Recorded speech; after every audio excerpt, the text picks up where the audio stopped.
गृह मंत्री अमित शाह ने दिल्ली में लाल कृष्ण आडवाणी से की मुलाकात, भारत रत्न को लेकर दी बधाई। उत्तराखंड विधानसभा में यूसीसी बिल पेश, सदन में लगे जय श्री राम के नारे, चर्चा जारी। यूसीसी बिल पेश करने वाला पहला राज्य बना उत्तराखंड, इंडिया जेली के पास यूसीसी बिल की कॉपी।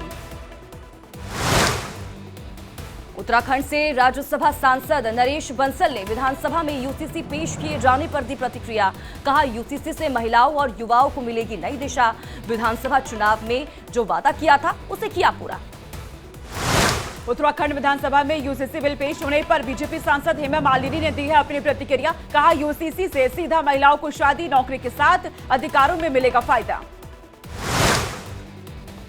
यूसीसी को लेकर उत्तराखंड के पूर्व सीएम तीरथ सिंह रावत का कांग्रेस पर हमला, कहा कांग्रेस हमेशा विकास में बनती है बाधा, अगली बार विपक्ष में बैठने लायक भी नहीं रहेगी कांग्रेस। दिल्ली में आप नेताओं के घर ईडी की छापेमारी, केजरीवाल के, पीएस के और राज्यसभा सांसद एनडी गुप्ता के घर रेड, 10 से ज्यादा नेताओं के ठिकानों पर छापेमारी। ईडी की रेड को लेकर मंत्री आतिशी का बयान, कहा आम आदमी पार्टी को डराने के लिए ईडी कर रही रेड, आप नहीं डरने वाली। आतिशी ने कहा 2 साल की छापेमारी में 1 रुपए भी नहीं हुआ बरामद, दबाव में गवाहों के लिए बनाए गए हैं बयान, गवाहों के परिवारों को नुकसान पहुंचाने की कोशिश। आतिशी ने ईडी पर लगाए गंभीर आरोप, कहा ईडी की जांच में ही है घोटाला, ईडी ने गवाहों से गलत बयान पर करवाए साइन, जांच में रिकॉर्ड सीसीटीवी का ऑडियो हटाया। कांग्रेस सांसद प्रमोद तिवारी का बीजेपी पर बड़ा हमला, कहा बीजेपी ने हार के डर से ईडी, सीबीआई और आयकर विभाग को लगा रखा है विपक्ष के पीछे, लेकिन कांग्रेस डरेगी नहीं। ईडी मनी लॉन्ड्रिंग जांच पर बोले संजय राउत, कहा आरएसएस के बाद ईडी को मानती है बीजेपी। प्रवर्तन निदेशालय की छापेमारी पर बोली यूबीटी शिवसेना सांसद प्रियंका चतुर्वेदी, कहा विपक्ष के हर मजबूत नेता के खिलाफ समन भेजती है ईडी। लोकसभा चुनाव में कई मंत्रियों को मैदान में उतार सकती है बीजेपी, अश्विनी वैष्णव, धर्मेंद्र प्रधान, मनसुख मांडविया लड़ सकते हैं लोकसभा चुनाव, सूत्रों के हवाले से खबर। जेपी नड्डा की अध्यक्षता में आज होगी बीजेपी की बड़ी बैठक, शाम करीब 5 बजे बीजेपी ऑफिस में चर्चा। बीजेपी की बैठक में लोकसभा चुनाव की तैयारियों पर होगी चर्चा, सभी राष्ट्रीय महासचिव बैठक में रहेंगे मौजूद। गोवा में पीएम मोदी ने ओएनजीसी सी सर्वाइवल सेंटर का किया उद्घाटन, दक्षिणी बैतूल में कार्यक्रम का आयोजन। ओएनजीसी सी सर्वाइवल सेंटर में 1 साल में 10 से 15 हजार कर्मियों को दी जाएगी ट्रेनिंग, पीएम मोदी ने देखी सर्वाइवल ट्रेनिंग की झलक। इंडिया एनर्जी वीक में बोले पीएम नरेंद्र मोदी, कहा इस फाइनेंशियल ईयर हम इंफ्रास्ट्रक्चर पर कर रहे करीब 10 लाख करोड़ का इन्वेस्ट। पीएम मोदी ने कहा कि बीजेपी सरकार के रिफॉर्म्स की वजह से तेजी से बढ़ रहा है घरेलू गैस का उत्पादन, नेचुरल गैस की हिस्सेदारी को 15% तक बढ़ाने का किया जा रहा है प्रयास। बिहार के सीएम नीतीश कुमार करेंगे पीएम मोदी से मुलाकात, 7 फरवरी को आएंगे दिल्ली, अमित शाह, जेपी नड्डा से भी होगी मुलाकात। बिहार के डिप्टी सीएम सम्राट चौधरी ने मंत्रालय पहुंचकर वित्त मंत्री का संभाला पदभार, कहा 94 लाख लोगों को मिलेगा रोजगार। बिहार में फ्लोर टेस्ट से पहले हम प्रमुख जीतन राम मांझी का बड़ा बयान, कहा मंत्रालय से संतुष्ट नहीं हम, बेटे को नहीं दिया गया बड़ा पद। राहुल गांधी की भारत जोड़ो न्याय यात्रा का 24वां दिन, झारखंड के खुंटी से शुरू हुई यात्रा, भारी संख्या में समर्थकों ने लिया हिस्सा। इंडिया गठबंधन पर राहुल गांधी का बयान, कहा ममता बनर्जी अभी भी है गठबंधन का हिस्सा, लेकिन नीतीश कुमार ने गठबंधन छोड़कर थाम लिया है बीजेपी का हाथ।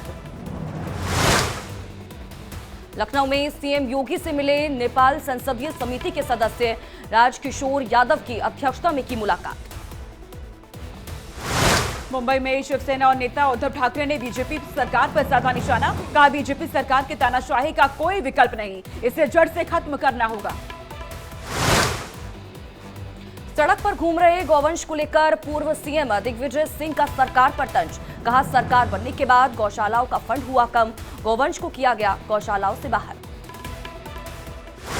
लोकसभा स्पीकर ओम बिरला ने पूर्व उपराष्ट्रपति वेंकैया नायडू से की है भेंट, शॉल उड़ाकर किया अभिनंदन। खांडू कैबिनेट ने रामलला के किए दर्शन, पूजा अर्चना कर लिया आशीर्वाद, मंदिर के अंदर जय श्री राम के नारे भी लगाए। पेमा खांडू ने रामलला के दरबार में टेका मत्था, हाथ जोड़कर की प्रभु श्री राम से प्रार्थना। मंदिर के पुजारी ने दिया प्रसाद। रामलला के दर्शन के बाद बोले पेमा खांडू, कहा राम मंदिर का फैसला ऐतिहासिक, रामलला के दर्शन करना हमारे लिए सौभाग्य की बात। अयोध्या पहुंचने पर खांडू कैबिनेट का भव्य स्वागत, गुलदस्ता देकर किया गया वेलकम। राजस्थान के सीएम भजनलाल शर्मा ने भरतपुर में बांके बिहारी मंदिर में की पूजा अर्चना, प्रार्थना कर लिया आशीर्वाद। बागपत में लाक्षागृह और मजार विवाद पर आया कोर्ट का फैसला, हिंदू पक्ष को सौंपी गई 100 बीघा जमीन, कई सालों से चल रहा था केस। बेंगलुरु में बीजेपी कार्यकर्ताओं ने गायों के साथ किया प्रदर्शन, दूध उत्पादन में किसानों को दी जाने वाली सब्सिडी बंद करने को लेकर सिद्धारमैया सरकार के खिलाफ नारेबाजी की। लेह में 60 साल की बीमार महिला को इंडियन एयरफोर्स ने मदद दी है, हेलीकॉप्टर से पहुंचाया अस्पताल, खराब मौसम में बिगड़ी थी तबीयत। जम्मू कश्मीर के गुलमर्ग में भारी बर्फबारी, कई स्कीइंग रिजॉर्ट हुए प्रभावित, टूरिस्ट को हो रही परेशानी। मनाली के सोलंग नाला में हुई ताजा बर्फबारी, बर्फ की सफेद चादर में तब्दील हुए पहाड़। जम्मू कश्मीर के राजौरी में भारी बर्फबारी के बाद यातायात हुआ बाधित, सड़कों पर बर्फ हटाने का काम जारी।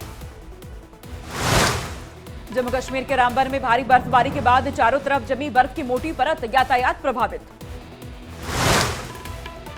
जम्मू कश्मीर के पुंछ में भारी बर्फबारी के बाद माइनस में पहुंचा तापमान, आईएमडी ने जारी किया अलर्ट। जम्मू कश्मीर के श्रीनगर में ठंड के बीच पर्यटकों की भीड़, डल झील में शिकारा राइड का मजा लेते दिखे सैलानी। 24 घंटे के लिए बंद रहेगा जम्मू कश्मीर नेशनल हाईवे, सड़कों पर मरम्मत का काम जारी।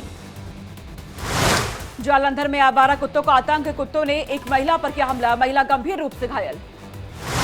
दिल्ली पुलिस ने आगरा की कंपनी से 45 किलो चांदी के नकली प्रोडक्ट किए बरामद, आगरा में बनने के बाद दिल्ली एनसीआर में होती थी सप्लाई। गुजरात में पिछले 24 घंटे में कोरोना से 2 लोगों की हुई मौत, कई लोगों को किया गया आइसोलेट। पिछले 24 घंटे में देश भर में मिले कोरोना के 188 नए मामले, स्वास्थ्य विभाग अलर्ट। ब्रिटेन के किंग चार्ल्स तृतीय को कैंसर, प्रधानमंत्री नरेंद्र मोदी ने ट्वीट कर की स्वस्थ होने की कामना। लंदन में ब्रिटेन के इस्लामी उपदेशक अबू वालिद का बड़ा बयान, कहा मुसलमानों को हमेशा आपराधिक रिकॉर्ड वाले मुसलमानों की करनी चाहिए रक्षा। दबंग दिल्ली केसी और पुनेरी पलटन के बीच रोमांचक मैच हुआ टाई, योगेश दहिया ने लगाए हाई फाइव। पुनेरी पलटन बनी पीकेएल 10 के प्लेऑफ में क्वालिफाई करने वाली दूसरी टीम, कई टीमों को पॉइंट टेबल में छोड़ा पीछे। मैनचेस्टर यूनाइटेड के डिफेंडर लिसेंड्रो को घुटने में लगी चोट, 8 हफ्ते के लिए मैदान से हुए बाहर। इंग्लैंड के खिलाफ मैच में स्टंप माइक में कैद हुए भारतीय कप्तान रोहित शर्मा की आवाज, सोशल मीडिया पर वायरल हुआ वीडियो। असल जिंदगी से प्रेरित सीरीज लव स्टोरियां का प्राइम वीडियो ने जारी किया है पोस्टर, 14 फरवरी को होगा प्रीमियर। कंगना रनौत के साथ काम करने के लिए तैयार हैं डायरेक्टर संदीप रेड्डी वांगा, एक्ट्रेस ने ट्वीट कर किया डायरेक्टर का धन्यवाद। फ्यूजन संगीत समूह शक्ति ने जीता ग्रैमी अवार्ड, AR रहमान ने विजेताओं के साथ शेयर की खास सेल्फी।